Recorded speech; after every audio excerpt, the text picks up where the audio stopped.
What's going on, everyone? Welcome back to the Cleveland Pulse YouTube channel. I'm your host, Justin Harold, and with me, as always, my co-host, Jeff Santa. Today, we are bringing you the Week 2 preview for your Cleveland Browns against the Jets. I wanted to say, like, the Jaguars for some reason, but it is the New York Jets without Zach Wilson, with old-time rival, you might say, of the Browns, Joe Flacco, leading the Correct. charge.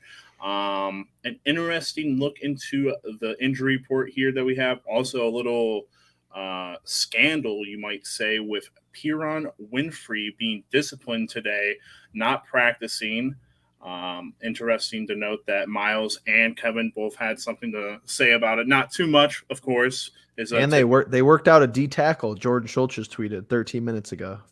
Yeah, so that D tackle room, as we know, has always been a little short-handed. So we'll Sure. see how that situation plays out. I mean, if they worked out someone, maybe something big happened with Winfrey. So, but we'll get into all of that.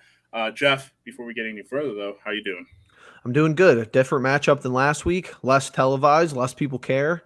Yeah. But yeah, still another opportunity to go 1-0. Beat a team that you're even with backup quarterback and Jacoby Brissett. You're definitely better than, considering Joe Flacco's going to be under center for them.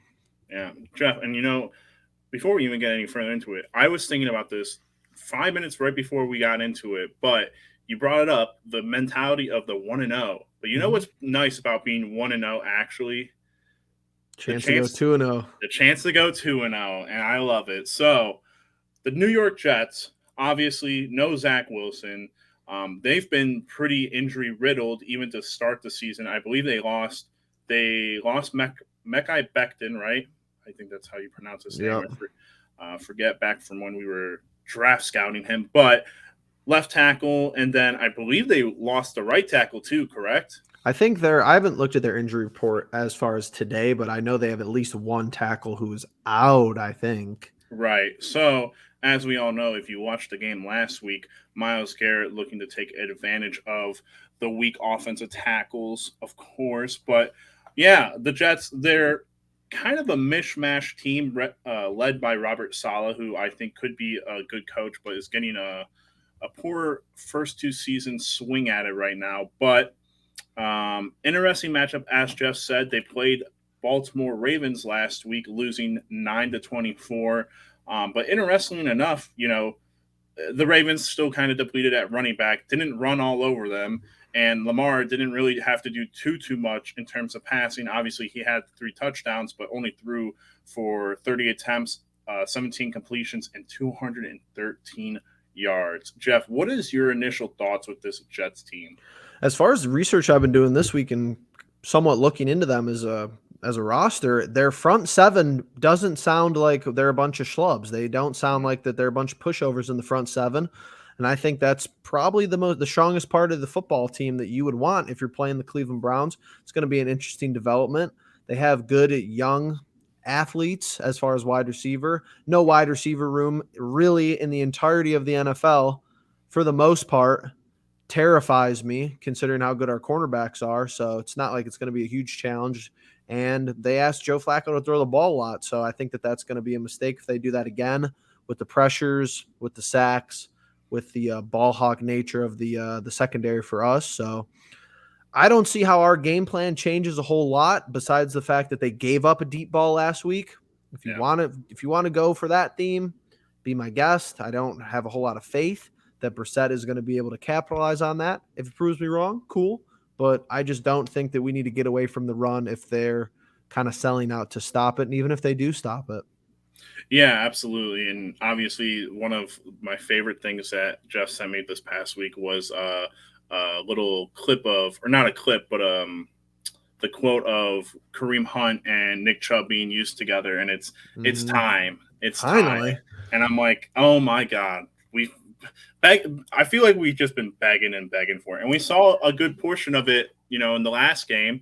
And I think we're going to see, hopefully, even more of it in the upcoming games. But like you said, I don't really see our game plan changing, mainly because, like you said, the front seven might, be good for the Jets. But at the same time, when you have the offensive line that we do, and obviously still missing Jack Conklin at this point because of them just being cautious, which is, something I don't think we've done in a bit, because last time we did it, it didn't really work out. So we'll be good with Hubbard though. Yep. Is Hubbard back? I'm sorry. Or Hudson. Sorry, get them confused. Well, Hubbard, I don't know what is his injury? Elbow? But Hudson, either way, I'm fine. Yeah, it is going to be Hudson, because I am looking at and we'll get into it right now, the injury report. Chris Hubbard is out. He did not practice the past 2 practices. Jack Conklin is listed as questionable, but I believe has been ruled out as out because of Kevin Stefanski. Everyone else on the roster or on the depth, oh my goodness, I don't know what I'm saying. The injury report, who was on the injury report, is playing. Amari Cooper was on there. David Njoku was on there. Everyone else is on there that is going to play. So, but you go and you look on the flip side for the New York Jets, a lot of guys, and to be fair, I don't know a lot of them. I know CJ Uzama from his Cincinnati days, as Jeff and I know. He is doubtful as of right now with a hamstring injury. I believe that's Jermaine Whitehead, I could be wrong. But he looks to be questionable out at safety.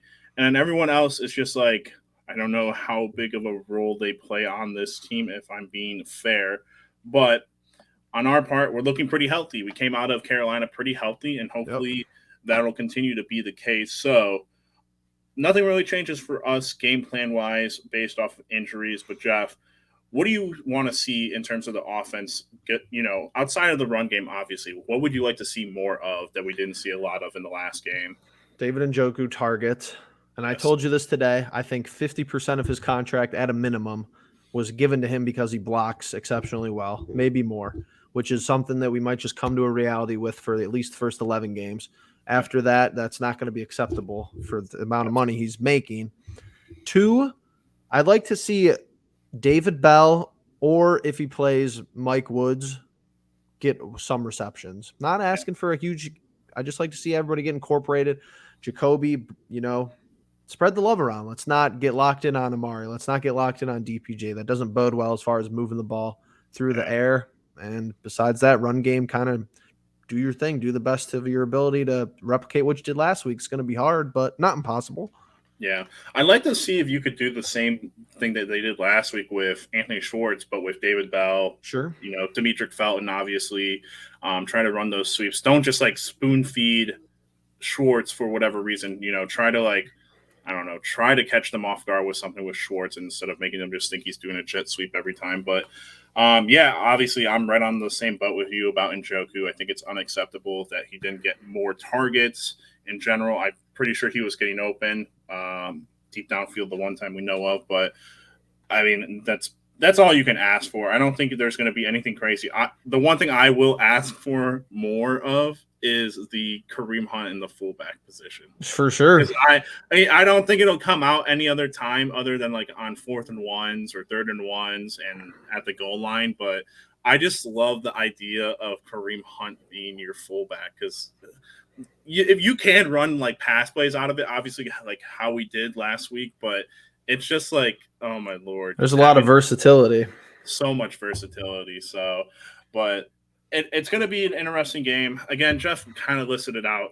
This team isn't a bunch of slouches, but at the same time, this should be a game that we handle a little bit better than I think we did last week. I don't expect it to be as close as it was last week, and I don't expect Jeff.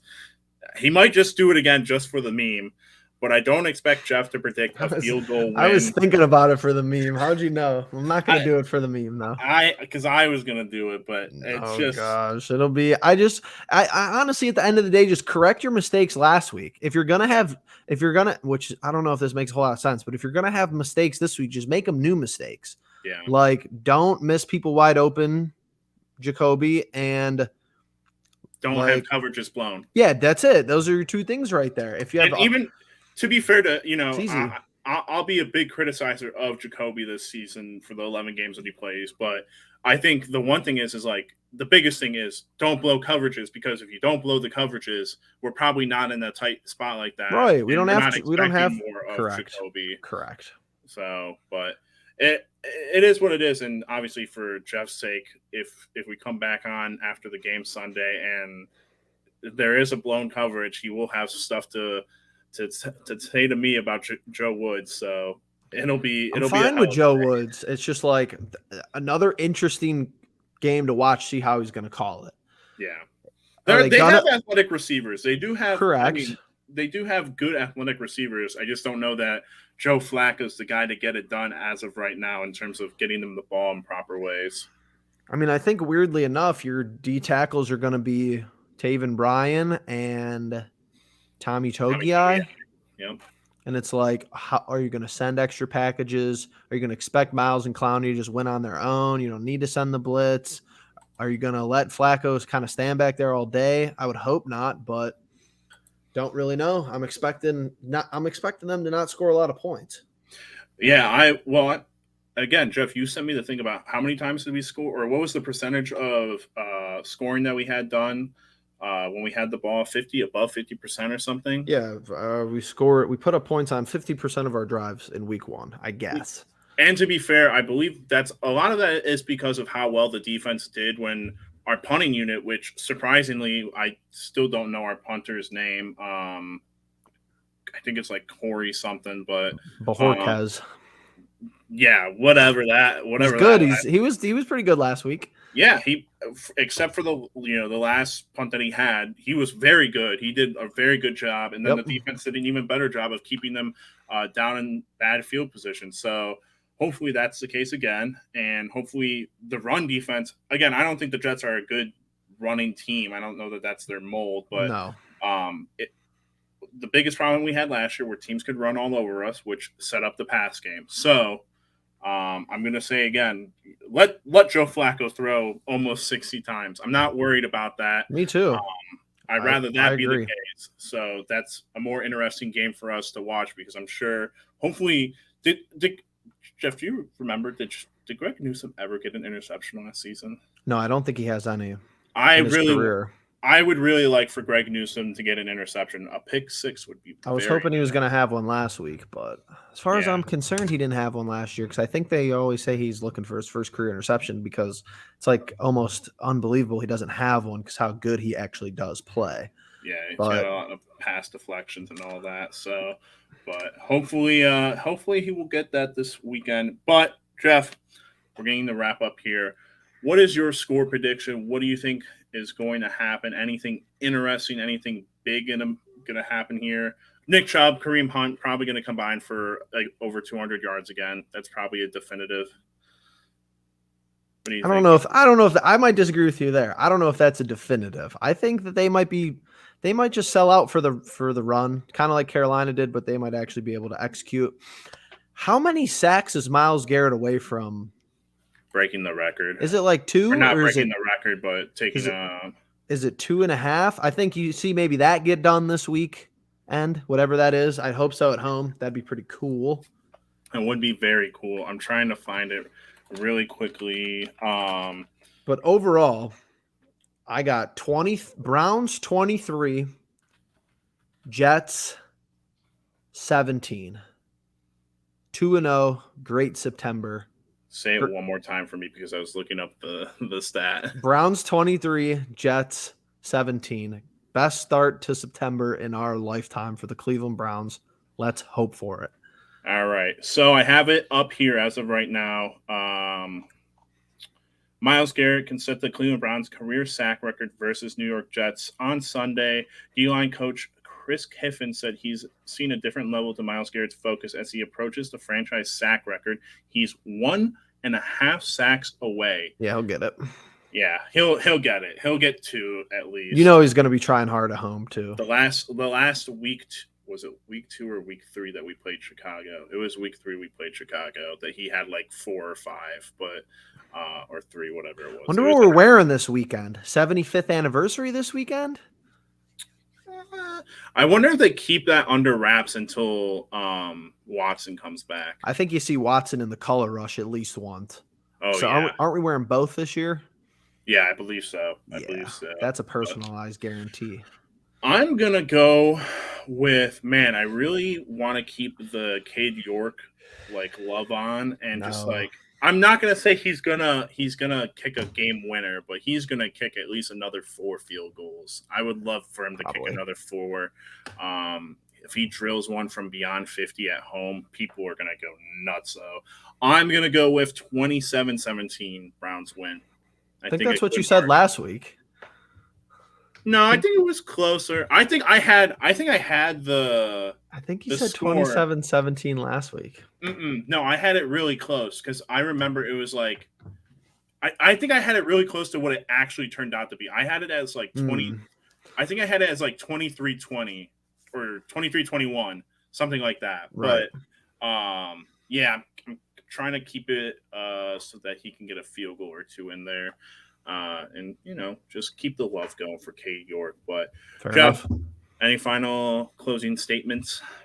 Just Stefan, we need like as crazy as it sounds, just need a vintage Stefanski coached game. Like you're asking for Need a better coach. 85% of Stefanski's of his best here. You're not asking him to be the best coach game ever, but if he gives us this weird, like, oh, you get a weird 50% of Kevin Stefanski's best once in a while, it might be close, but Yeah. let's hope not. Yeah, and I'm just going to leave off with the same thing we kind of started with, but it's nice to be 1-0, but the thing about being 1-0 is it's even better to go 2-0. So hopefully that's the case. Hopefully we come back Sunday night or maybe Monday for recording. Hopefully a Sunday night live again because that's a ton of fun. But Yep. hopefully we will be 2-0. And with that being said, make sure you guys are subscribing, liking the video, commenting down below what you think the score is going to be, what do you think might happen in this game, anything interesting, any interesting stat lines. And with that all being said, we'll catch you in the next one. Peace.